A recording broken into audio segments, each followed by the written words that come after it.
What's up mga kasoya? Ito po, maglalagay po kami ng bubo trap diyan sa ilog at malapit sa dagat. So, ang makukuha nito ay mga hipon. At pwede na po itong ilagay ng walang pain kasi kusang papasok yung mga hipon.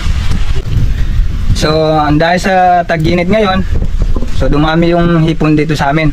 Tsaka may nakapagsabi sa amin na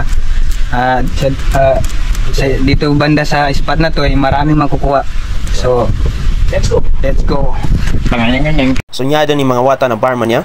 Ang matagal mangwa sa udang gamit ang bubo trap. Mga kasoya, ganitong paglalagay ng bubo trap.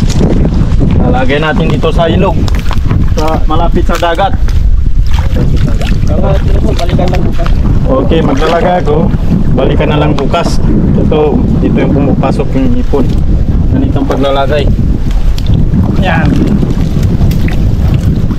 Para makakuha ng ipon. Okay. Okay, so dito ako magpain ng bubo trap. Takot naman mo muna. Dito. Ito na ako Sudado mo naman. Dito natin ilagay para makakuha. Tapos may palatanda ni Jaido. Okay. Guys, yan na.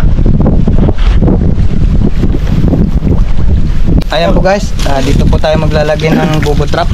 So babalikan po natin ito bukas sakaling maraming makuha ito.